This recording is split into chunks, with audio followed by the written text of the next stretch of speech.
On the board, we are asked to evaluate this expression. Right, ladies and gents. When I see sigma, I know that I'm going to add terms. And the first question I ask myself is, how many terms am I going to be adding? So I'm going to do this. Number of terms that are being added. Number of terms that are being added is always, you take the top number, which is 52. You minus by the bottom number, which is 38.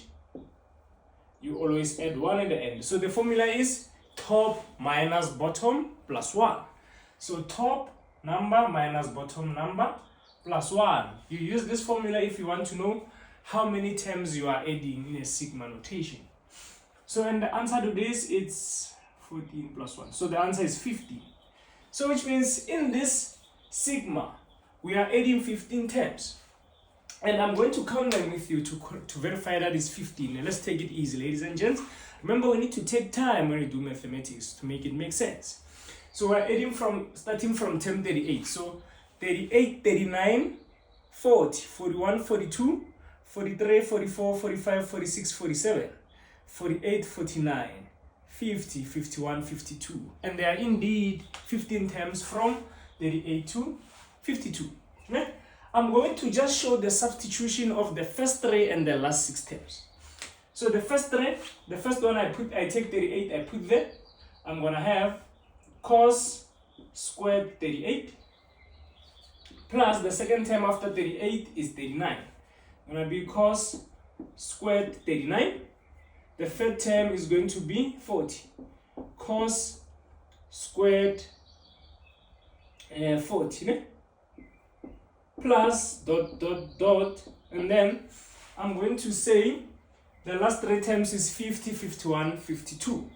So here I'm going to have cos squared 50 degrees plus cos squared 51 degrees plus cos squared 52 degrees. So basically, I'm adding all the terms. Some of them are just omitted here. Cos squared 41, cos squared 42, and so on up until 52. Right, ladies and gentlemen. Right. So now, let's see, guys. I want you to observe something between the first term and the last term. What do you see there? There's a relationship between the angles. 38 plus 52 is 90. So those angles are cofunctions. And remember, cofunctions, I can easily say, okay, this guy here, it's cos squared 38 degrees, right? Do you agree that the last term I can change it to sine squared 38? Because cos 52 and sine 38 are exactly the same. Right, those are cofunctions. So the last term, I'm going to write it as sine squared 38. Okay? Now I need us to observe this term, the second term and the second last term. The same thing happens. 39 plus 51 is 90. So those are cofunctions, which means this guy here, I can write it as sine squared 39. Cos squared 39 and cos squared 51 and sine squared 39 are exactly the same. Right? As long as the angle between sine and cos add up to 90, those ratios are exactly the same. You must know that. That is a fact. Ne? So which means the second term, I'll keep it the way it is, which is cos squared 39. But that one, I'm going to change it to sine squared 39. Now let's observe the third term. I'm going to leave it the way it is, cos squared 40. And then if you check this one, I can write it as sine squared 40. Because cos 50 and sine 40 are the same. Since the angle between sine and cos add to 90, the ratios must be the same. Those are cofunctions. So the last term, I'm going to write it as sine squared 40. degrees. Okay, and then plus dot plus, right? Perfect.